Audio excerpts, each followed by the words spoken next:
seminars, I sing, I bring a guitar and I sing, and normally the audience are ladies, they like it very much. So that's what I do, right? So leverage on financial planning processes. You must grow from product selling to comprehensive planning. So that's the first thing. I don't sell products anymore. I do solutions. I do holistic planning. When I was a young agent, I was trained to close on the spot. So every 10 appointments I go, I close 6 on the spot. Because I become so good, I will record my presentation. I speak with emotions. I say, you better get.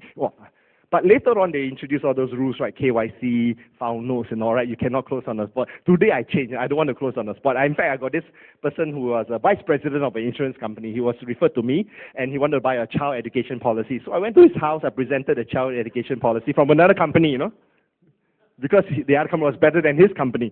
Then he wanted to buy, wrote a check. I said, if I do this for you, I don't add value. Because you would have bought another, I call it the jigsaw puzzle story. I said, you would have collected another piece of jigsaw puzzle. He has a few policies, some investment. I say, many people buy insurance and investment. They are like collecting pieces of jigsaw puzzle. Most of them don't have the big picture. Most of them, when they buy insurance, after 1 month, they forget what they buy. But they don't forget to pay. So I say, I don't add value. So why don't I do a holistic plan for you? You give me all your insurance, all your investment. I look at your cash flow. I look at whether you've written a will, do your nomination, do everything. Then I didn't close him. I didn't collect the check, that day. Then I went back. I do a financial plan. I made him the second appointment. Remember, he's a vice president of an insurance company. But I closed him on his life insurance. I closed him on his child education. I closed him on the investments holistically. And I collected the check that day. A few checks. So the key is that you must grow from single product, selling one product, to comprehensive planning. Because you see, it's positioning. If you are here, if the client is here, and you are here trying to sell things, buy this mutual fund because the track record is good, you're pushing the product. I position myself, the client is there, I tell my client, you are here, I'm here. I'm alongside you. I'm looking at what is available, what is good. Let's navigate together. It's called the same side story. So you tell your client, I'm not opposite side selling. Please don't see me as somebody on the opposite side trying to sell you things, but on the same side, looking at what is available, and we work together for the next 20 years. Position yourself correctly. Then grow from single product close to multiple product closes. When I was a young insurance agent, I drive my car to the east, close one small policy, come back office, submit, drive again to the west. It's so time consuming. And what I do, I learn to do multiple products. When you do a financial plan, you cover everything, right? You cover the insurance, you cover the investment, you cover the will writing, and you cover everything. And that's why it's like McDonald's. You go to McDonald's, they don't sell you a burger. They will sell you a burger and French fries and a drink, right? They package it, right? And then they upsize the drink. Learn from McDonald's. They don't sell burgers, they sell a package. The holistic planning, they call a full meal. You go and see a tailor. The tailor don't just sell you a shirt. They sell you a tie, they sell you the belt, they sell you the cufflinks, right? It's holistic. So we must learn from them. Don't sell single product. Go and do full financial planning and grow. It's not overnight, but you've got to grow, right, from this. And then lastly, see compliance as a help, not as a hindrance to your business. A lot of us, we are salespeople, right? We don't like compliance. How many of you love compliance? I don't like compliance. But actually, at the end of the day, you see, sales is like the accelerator of a car. Right, sales. Wow, chong. In Singapore, in our dialect, we have this word called chong. Chong means go all the way, But compliance is like the brakes. You see, the best sports car must have a brake, If you have a sports car without a brake, you will have an accident. Sure. True or not? So compliance is not that bad. After a while, I see it as a help to the business, right? It's better to close a client than to close a case. Let's read this together. 1, 2, 3, go. It is better to close a client than to close a case. Isn't that true? If you sell one product, you close a case. This person walked to the bank, got free gifts, he buy one more policy, he buy one more investment, right? But if you close the client, you do a plan for the client. I got clients that call me, please, I was in a bank and this person say, should I buy this, buy that? Then I say, yeah, it's good to have, but you don't need because I do a plan for you. You really don't need it. Oh, is it? Okay, I tell the bank officer I don't need it. Isn't it nice?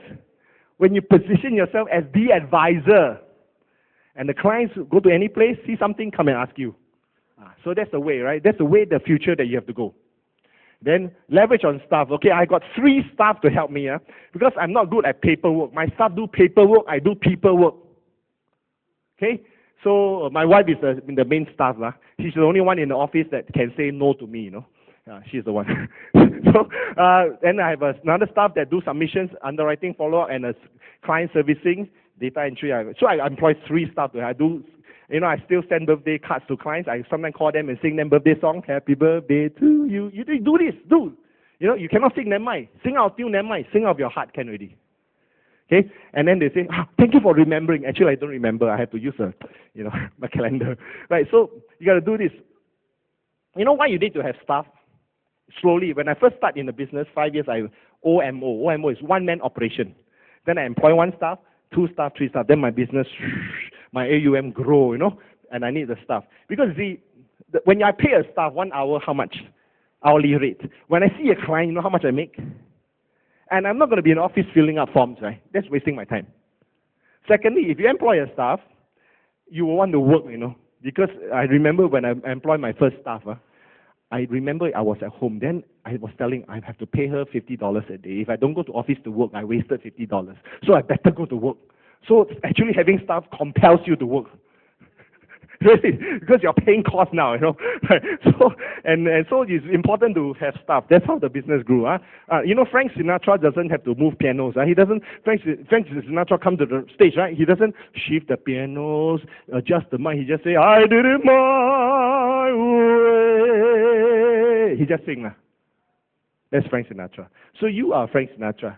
You don't do all these things. Get people to do for you. You want to double your growth, triple your growth. You got to start doing that, right? Start getting stuff. Okay, processes, technology. Okay, for me, I use IFA's website in Singapore. It's very helpful because it's technology. Okay, I got lots of clients. To switch one fund, how much things we got to do. If I do paperwork, it's finished. If the market change, then I have to reallocate the asset, rebalance from equity to bonds. If I got 600 clients and it's a paper one, I got to see 600. By the time I see the 600, it's 2 years later. So you really need technology to help you. And it really helped me so much, right? And it's available 24/7.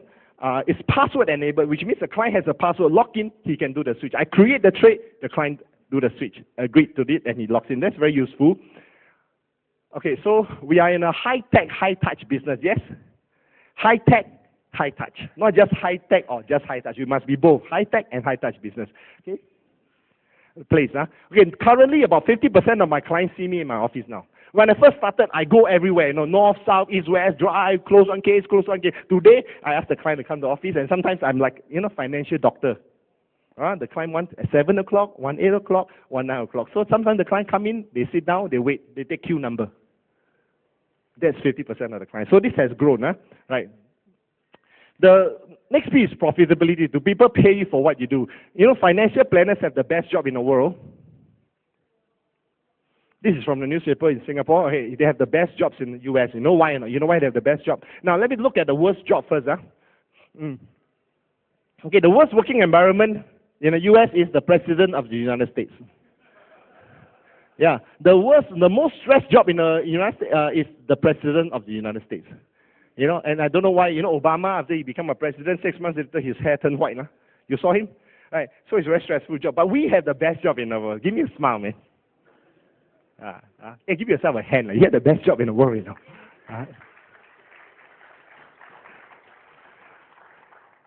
And one of the reasons why we have the best job in the world is this. We have a recurring income. We got passive income, right? When you have a rest fee, you charge a 1%. And that's why we have the best job in the world. In Singapore, we still can do, we have fee and commission based. We have two systems. You still can choose what you want to do. So there's a one-time front-end charge of 1 to 3%, right? And then this recurring income, we can choose how much to charge to our clients. Up to 1. You can 0.8, 0.5, and then the fund house will give a trailer fee. This is how much you will get. I've worked with IFA Singapore since 2003. That's about 10 years ago. My current AUM now is about 68 million Sing dollars, or I think it's 320 crores in your rupees. Half of my income comes from investment, half from insurance. So I do both, the sword and the shield, right? Okay, you work hard for your business. Is your business working hard for you? I want my business to work hard for me. Okay, so build your AUM, but at the same time serve your clients. Okay, why are we paid recurring income? 3 reasons. Number 1, we are paid to do funds management, but funds management is not enough. You do portfolio construction. The best portfolio can still drop, right? Yes or no? During 2008 Lehman crisis, you get the best portfolio. Everything dropped. Bonds dropped, debt dropped, equity, everything dropped, right? Property also dropped. So you cannot just do funds management. You got to do the second one. You call it crisis management. Crisis management. During the 2008 crisis, my personal portfolio dropped 40% because mostly equity. My client portfolio also dropped 30-40% because we buy the same. You know, I was 6 months, 6 months in that Lehman crisis, because all my clients, wow, 40% drop, So I said, I brought them out for dinner all the weekends, Saturday, Sundays. I bring them out for dinner in a restaurant. I say, you bring your children, bring your wife all together, sit for a good dinner. And when they're eating halfway, they're out a lot of food. Then I say, hey, market drops. Oh, you got a lot of food. You cannot talk. Then after that, they were eating. Then I said, never mind. Okay, mine also has dropped. But I tell her something. I say, what you must do now, buy some more. Oh no, I don't want to buy. Then they didn't cancel. At least they didn't withdraw. My AUM didn't drop because they don't want to buy. Reverse psychology. You tell them to buy some more. They that's it. Okay, it will recover because everything will recover, right? You do a diversified portfolio, you'll recover. And so I remember 6 months I was meeting every weekend, family dinner with all my clients, the big clients that I have. So during the 2008 crisis, only 2% of my clients sold off. 2% during the crisis. Because I managed the crisis for them. I say, when the investment drop, Apple's cannot drop. Apple's have to stand tall. You cannot drop. Because if they call you, you're not around, they text you, you never reply, finish, man, I tell you. Not just the investment drop, the financial advisor also drop. Right? So you got to manage the crisis. And very important, manage the relationship. Because I had discovered this, if they like you and they trust you, even the market drop, they are okay. They are not so bad. True or not? They must like you and they must trust you. So you must be a likable advisor. Smile more. Remember what they like. Buy small gifts. When you go to visit somebody's house, don't go empty-handed. Buy ice cream. If kids buy ice cream, say this is a very nice ice cream for you. You're happy. Make them happy. Make them like you. Then they will not drop their relationship. See, because we cannot manage the markets. True or not? How many of you can control the market? You're not God, I cannot manage the markets, but I can manage the relationship. That's the key. Okay? I will manage it so well that they like me and they trust me. Every time I eat with my client, I will tell them, when you eat with me, you don't have to pay. And I buy them good food, not McDonald's, Nice Chinese restaurant. They are very happy. Because their other agent give them McDonald's, I give them Imperial restaurant. So they like me. Right, so important to do this because you're not paid this 1%, because just for funds. You have to do crisis management and relationship management. So it's important to do that, right? So are you doing that, my friends? Are you spending time? Okay, to do that, right? There are three laws of success. Let me share with you 3 laws. The first law is called the law of quantity. Quantity. So if you're given 1 acre of wheat will produce 1 acre of wheat, right? 10 acres will produce 10 acres. It's called the law of quantity. The second law is called the law of quality. Quality. So, for example, you want to plant wheat, you want to plant apples, you want to plant tomatoes. What depends on what you want to plant, right? If you plant good fruits, there'll be a good harvest, right? So, if quantity times quality equals to success, so now quantity times quality equals to success. New financial advisors comes in, they have a lot of quantity. They will call, they will go out, they'll do a lot of quantity, right? Let's say the quantity is 8. But their quality is poor. They can't give good advice. They don't understand the market. Maybe 3. So their success is 8 times 3, 24. Then this young advisor grow up, become very competent, know a lot of things. But then what happened? The sales didn't grow because his quantity dropped. His quantity now become 3. His quality become 8. So 3 times 8 still 24. That is why. So it's important to look at both quality and quantity in our business. It's hard to build AUM if you're selling funds based on performance or trends. It's easier to build AUM if you're doing a financial plan and building clients' portfolio, save for retirement. So it's important. I don't sell with fund fact sheet, I will show them, but I wouldn't sell, this one last year do 20%, buy this one. Never. Because last year's winner could be this year's losers. You based on the portfolio and the plan. Okay, you need to retire at 60. You need $1.2 million sing. This one at 6% projection. You do SIP, add up together, 1.2 million. Then in my clients, I educate before I sell. I will tell them the market can drop 30%. Are you ready for it? If you cannot take 30% drop, don't buy. I tell them first, So when the market drop, they won't, please drop. Please didn't drop. Place is, when she was a young missionary to India, at the time she was running an orphanage. And so there was a time when there was no more food and no more bread for the children. So she wanted to go to this opposite side of town, this rich part of town where there's this baker. And the baker could have given her the bread. But the sister said to Mother Teresa, please, at that time she was not called Mother Teresa, she's just a young nun. Say, please don't go, this person don't like you, But Mother Teresa, because she loved the children, she said, she walked. So she walked all the way to the town, and the town where the baker is. So this is what happened. She opened the door, she walked in, and as the baker saw her, his first reaction was to do this, spat on her. And then Mother Teresa, got sound effect. So Mother Teresa, you know what she did? She wiped the mess off her face. You see this, the spat off her face. She said to the baker, sir, this I can take, but the hunger in the children's stomach, they cannot take.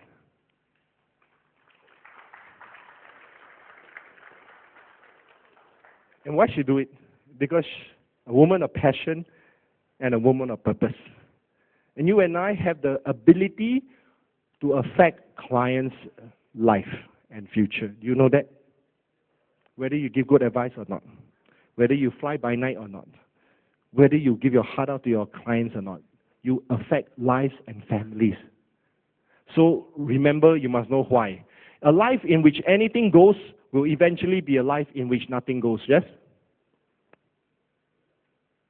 So find out why. Why are you in this line? Why are you called to be here? Okay? So purpose, is it incidental, supplemental, or fundamental in your life? I hope it is fundamental, right? Yes? Yes or no? Can I have a yes? Purpose is fundamental. This is a calling. No? This is not just to come and earn commission. Understand? It's a calling. Because lives are in my hands. Many lives. Right? And I really admire those, yesterday the story, that just go to the villages and just do and it's small premium, small amount, right? But you can change lives. 20 years later, you change lives and families. And I salute to these people. Okay, so agent sells products, you grow, become advisor, you do planning, and lastly, you must grow to what? You must go to become an entrepreneur. Then you build a practice. That's what happened to me. I started as an agent, I become an advisor, then I become an entrepreneur. Okay, you got to work in the business and work on your business. You know what's the difference between working in the business and working on the business? I explain to you. Okay, if you know there's a mouse, in this maze, and there's a cheese at the end. Okay, imagine with me, this mouse is in the maze and he's running, pop, hit the head, come this way, hit the head, and finally after an hour he gets the cheese. This is called working in the business. If the mouse would come out of the maze and look from the top and say, okay, I must do left, this way, turn right, go straight. He is working on the business. Seeing clients is working in the business. Writing a plan is, but you must come out in a conference like this, come out, listen to the people who are more advanced, who have walked the journey. Learn from them. Then you come out and you look at your business, how can you improve it? Make changes. Then when you work on the business, it's so much easier for the mouse now to get to the cheese, right? He doesn't need to pom. He just go according to what he wants to do. So you got to take time out. Don't always go and, take time out to rest, to have fun, but there's something about your life, your business. What you really want, what legacy do you want to leave behind? What kind of clients do you want to leave behind? When they look at you, they say, thank you so much for what you have done. When you do an insurance claim, it works. When a client retires and has that 1 million in Sing dollars, that it works. And you and I have the chance to make a difference. Do you know that? So, let's just an overview again. Passion, do you enjoy what you do? Professionalism, are you good at what you do? Profitability, will people pay you for what you do? Processes are the systems for what you do. Purpose, do you know why you do it? So the 5 Ps, ladies and gentlemen, I hope you will get and build on these 5 Ps, and then you will have an optimal business and career. Let's look at the video as we conclude our presentation. Let's have the music, please. You got a pen, pencil, everybody? 5 reasons, okay? Give you 1 minute to write 5 reasons, okay? The more you write, the better, okay? Shall we do this exercise together while we get the video starting? Okay, let's do it now, huh? 5 reasons. Why are you in this line? Okay, then you know why, right? Okay, let's do it now. I go and sort it out, and then... Only MFs lead the country to the industrialization. This industrialization converts into full employment. The full employment means where we have 4 factors of production: land, labor, and capital and organization will be given total employment for the country, and there is no question of crime rate will come. Thank you, thank you. Okay, so let's look at this together. Shall we look at the video together? Okay, let's restart and play it again. Music.